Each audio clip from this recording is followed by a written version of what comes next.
Hi, I'm Vanessa Stoykov and welcome to Flourishing After 50. Today, we're going to be talking about something that keeps so many of us up at night, and that's money stress.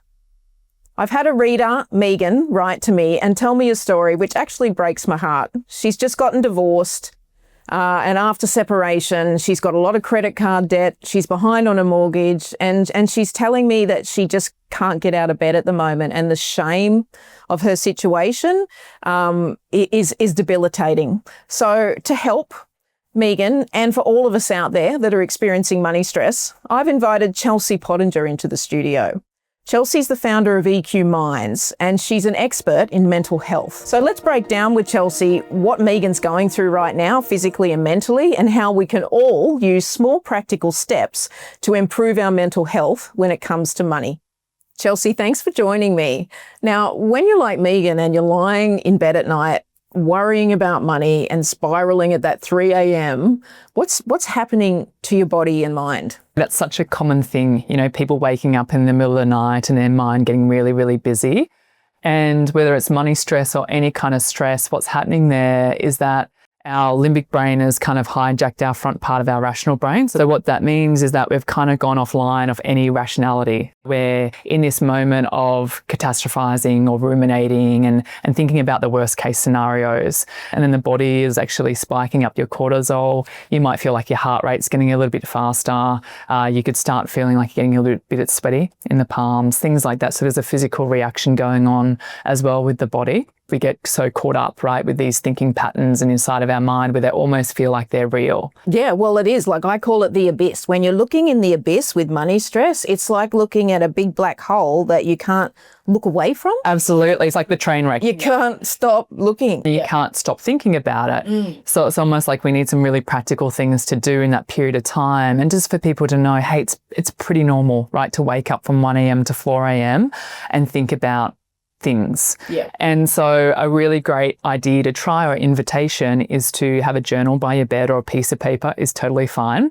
Warm lamp, so no bright lights on, no screens off the phone because that's going to, switch the melatonin off so we can't get back to sleep. And then you're just going to journal down like a brain dump. Journal down everything that's going on up in here. You're going to write everything down until you have nothing else to write. So what you're doing there is alleviating the memory center and going, okay, hippocampus, you can go back to sleep now because I've captured it. And at that period of time as well, that's really interesting to know is that we've got low levels of serotonin, the happy chemical. So what I need is practical things that I know that will work to get back off to sleep. So 1, journaling down the thoughts. Okay. 2, then I encourage people to set up a sleep guided meditation on their phone because what that does is it changes the brainwave state from beta, where it's like high stress, high thinking, shifts it down into theta. We want to go beta to theta.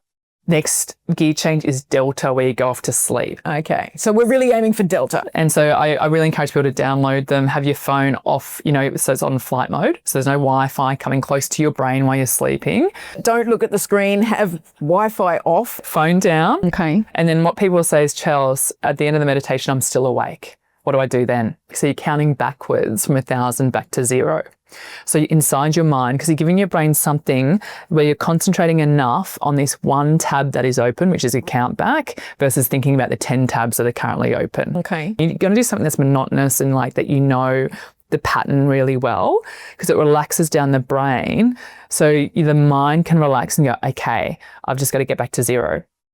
And what it trains the brain to do is go, okay, well, I do catastrophize at night. So once I start doing this technique and tool at night, I know how to get myself back off to sleep.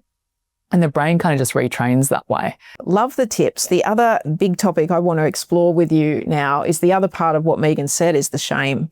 She's saying she can't get out of bed. I mean, she's had a relationship breakdown. She's in her 50s. Mm-hmm. She can't go out with her friends anymore. What can you give us tips to get over that particular feeling? The smallest, simplest step is going back to learning how to love yourself again. And it is going, how would I talk to myself if this was my friend? And at the start, when people are like, oh, I don't know if I could do that loving kindness, it's a very easy transition in terms of what you do. Like you just close down your eyes and the first thing you do is you think about someone that you love more than yourself. That you really love. And all you do is you send them loving kindness first. May you be healthy, may you be happy, may you live with peace, and may you live with ease. And you imagine that you share this beautiful warm light, almost like a hug. And so what's happening here is you're sharing a collective love out. So you're getting love in and you're sharing it out, and all of a sudden your world starts to look very differently throughout the day. For other people, maybe for them, meditation is out of their realm at the moment. They're like, Chelsea, I can't even sit right now with my thoughts. And that's okay. You are, wherever you are right now, that is the perfect place to begin. And so what I say to them is it could be the micro resets. You get up in the morning, right? You, instead of looking at your phone, you think about maybe 3 things up here in your mind that you're grateful for, right? You brush the teeth, maybe with the opposite hand, standing on a different leg, because that's training the brain in a different way. Plus it's mindfulness, so not getting caught up in our thinking going, I'm a burden, I'm hopeless. Like it, standing on one leg, that's challenging for me normally. So it's really going to change that thought pattern. So there's tiny little things that people can do, getting outside, right? Getting sunlight onto the skin, suppressing melatonin, feeling more awake, going for a walk to your favourite coffee shop and just sitting there and mindfully having a coffee. And that could be it. That's the only thing you do differently. And you begin there and you start these small, tiny little habits, because the habits that we make today is the person that we become, right, 6 months from now. Great advice. I'll be doing so many of them. Watch me one-legged doing journaling. I'm going to do it all. But so appreciate you. Thanks so much. Thank you so much for giving me your time.